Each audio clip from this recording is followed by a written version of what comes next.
All right, well, welcome back. We join the action live as Michael Hogsett misses his second of 2 free throws. Well, maybe that was his first.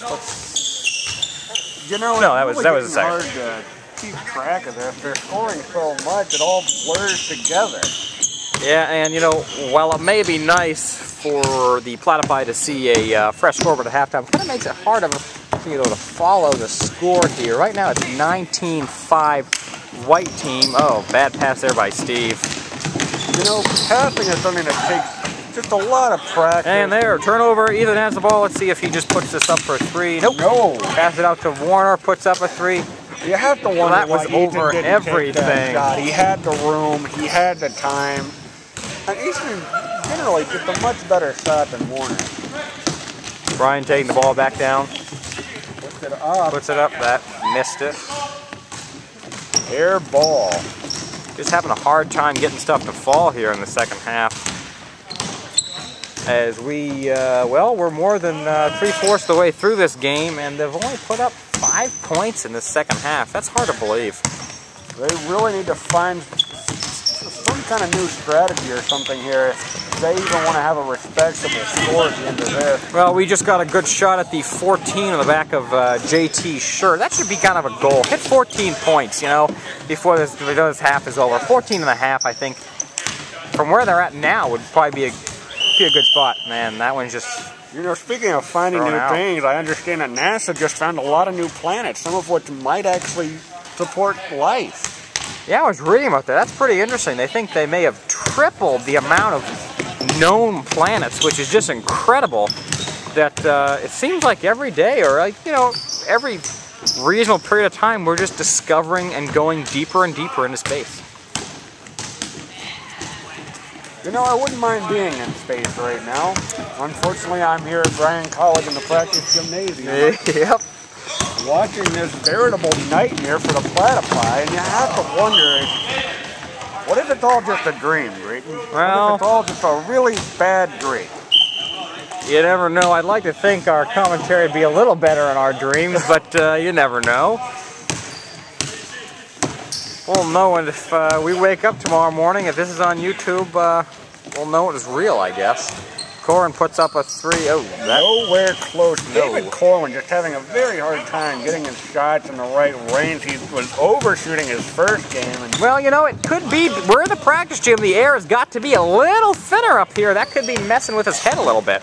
You know what else could be messing with his head is the floors. These floors, according to rumor, actually imported from the Basketball Hall of Fame, where greats like Michael Jordan himself played on this. The Platypi probably wishing they had Michael Jordan on their team tonight. Oh, there was a good move there by... right off his feet. Don't know who that was. It's a weird looking... Yes, he sure can move. That's a kind of a weird looking jersey he has on there. Warner, oh, misses with a 2. And back down. Whoa, we're playing at a fast clip here in this second half. Let me tell you. You know, it makes it hard to do commentary in a sport that moves this fast, because by the time you've got something out, something else is already happening. You know where things don't move that fast? Catalina Island, California. That is one place I would not mind being in the near future.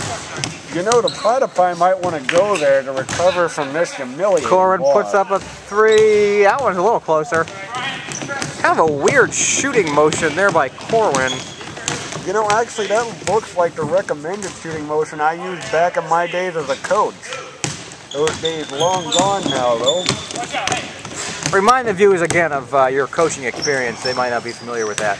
Well, I had 3 years and upwards, at least 2 of which I went undefeated, and one of which not so lucky, but still an admirable record. And then, of course, last year I was with the Platypi, actually, trying to bring them that cohesion and strategy that comes with having a coach, but unsuccessful in that. I went 0 and a lot, and I was actually fired from the organization, and now I'm here on the sideline. I have to say, I enjoy it a lot better over here. Well, not as much pressure. I really do enjoy having you with 3 misses. I think if you could sum up last season in one word for you, it's got to be humility. Yeah, that really is. I really sold myself to the team as somebody who had gone undefeated and could turn things around for me, you know. I realized the coach is really only as good as his players' willingness to listen and to work on what he gives them. That being said, I think the Platypi might have learned the value of a coach this season is that they don't have that objectivity that comes from having somebody on the sideline who can watch the big picture. Constant presence on the sideline, absolutely. Mortar puts up a 3. Oh, that one just rims out. And we are still at 5 here for the Platypi, if you can believe that, with 5 minutes and 20 seconds to go. You know, I can't believe that. I just find that really hard to believe for some reason. And maybe it's because I don't want to. A lot of these guys, they live in the hall with me. You know, I talk to them every day, and we're friends. We're friends, and you don't like to see them lose this way, you know? No, absolutely not. Now, going back to your intramural experience, you were fired, you say, from basketball coach, but you retired with high honors from intramural volleyball after a game in which you served 16 straight points? Yeah, that's true, actually. I served 16 straight points, and you know, there are a lot of nights that I just lie awake in bed and ask myself, did that really happen? Well, I was there, and I can tell you, yes, it did. And I do not fault you for quitting while you were ahead, I can tell you that. Well, you know who else was there? David Beisner. David Beisner at home right now, although I'm sure he'd love to be here filming alongside us. He's got to be home with his wife and his newly born child. Did they have the child already? You know, I'm not actually sure. I probably shouldn't say things that I can't confirm anymore, should I? Well, regardless, the baby is due any day now. That's true. And that is definitely going to change a few things in the Beisner household. Hopefully for the better. We're at 29-5 right now with 3:50 to play. Maybe they reset the score because it's about the same as it was when we broke for halftime. You know, they could have reset the score because they didn't think the thing would go past 99 and they were afraid we might hit that.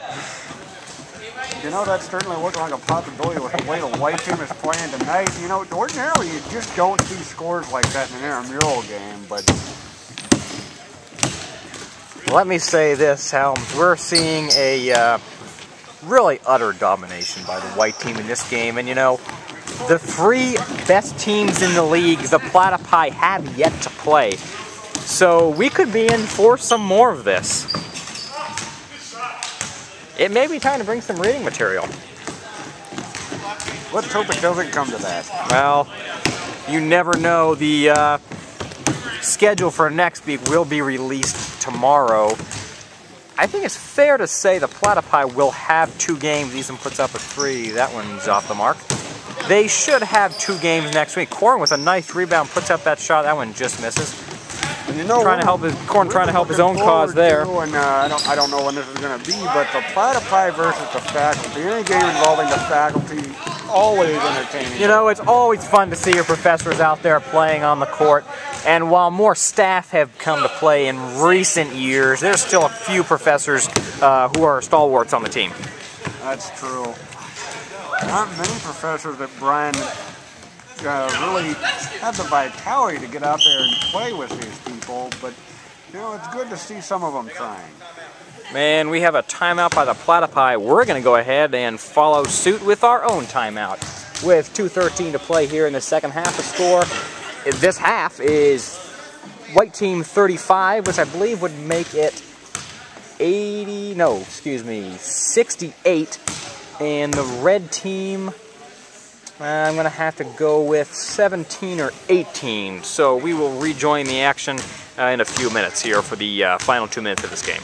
We'll be right back on Basketball.